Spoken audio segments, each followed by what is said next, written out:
Well, actually, in my keynote, I presented a little bit of a historical part on pediatric sleep. And so, funny enough, the ESRS, or the European Sleep Research Society, was created 52 years ago. And so, creating this had at the same time also in the American societies, of the professional societies of sleep in the United States, they have also had a conference, and one of the comments in the 1980s already of one of the trailblazers in Europe who said that, like, of the 450 presentations that were done, or the papers that were like abstracts that were there, only 18 were about kids and 7 were about adolescents. So now we're 52 years later, and hooray, we have a pediatric sleep track at a European conference. Also, the IPSA was created in 2005, which is only pediatric sleep, and we're welcoming many more disciplines in this society. And at the conferences, it was every 2 years, as well as the World Sleep Society has been combining, pediatric sleep as well in their tracks. So it's showing that in history, it took a long time to put the sleep of children on the map scientifically, even though, and I'm sure many of the audience, if you work with children, you will not, and you will say, yeah, I know, I see children with sleep problems, but what is the next step? Well, it is important that you can identify yourself to one of these societies, that you can join and you can listen to what other expertise or other disciplines are doing in this field. So this is one historical big move that we've done, because this brings in the science, this brings in possibility for basic research and to build further that field. So historically, this pediatric sleep track is very important. What we can do now in this 21st century, and what is the role? When I believe that sleep on its own, not only pediatric sleep, but sleep has really reached that awareness level of public health.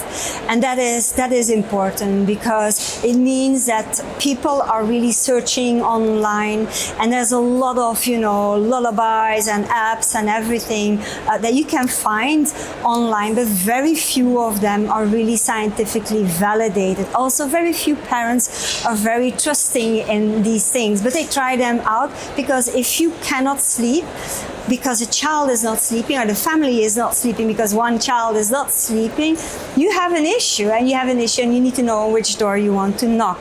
And the first thing you do is, of course, that you just search it online. Scientifically, we're not there yet to provide you that full power of apps or wearables or traceables or nearables, because the challenge with, and every child neurologist knows that, is that the child develops. So a 2-year-old, a 5-year-old, a 10-year-old, a 15-year-old, an 18-year-old, you need different equipment, you need different cutoffs, you need different tools for that, which is a little bit in our disadvantage, but it doesn't mean that there is no opportunity.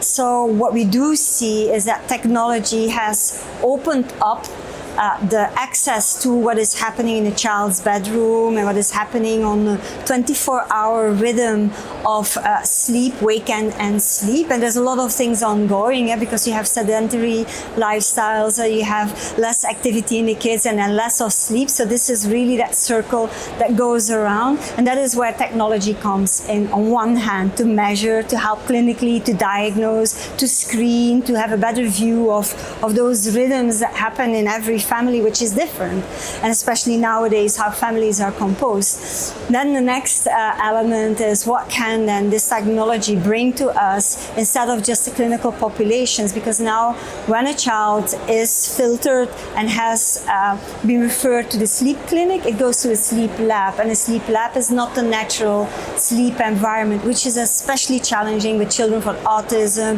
ADHD, or very severe rare genetic disorders. It's a big big challenge to have them sleep overnight.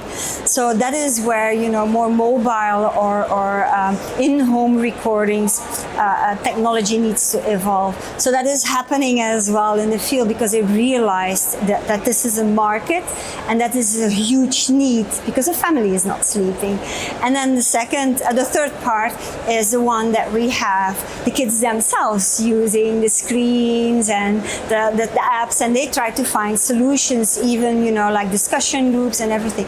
And there I've seen worldwide some differences. So you hear people saying like screen time is not good, but then there's papers that show like especially adolescents, they feel connected.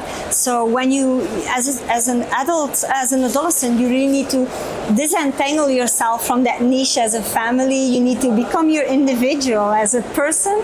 And so, yeah, your parents are cool, but not that cool anymore. Your peers are much cooler. So you need that newer identification. And that's where overnight, you know, texting and playing on games together or chit-chatting is important. It's also important if to emotionally, you know, express yourself, what is ongoing. So you really see that technology has opened up that door to bring in the public sleep even closer to them.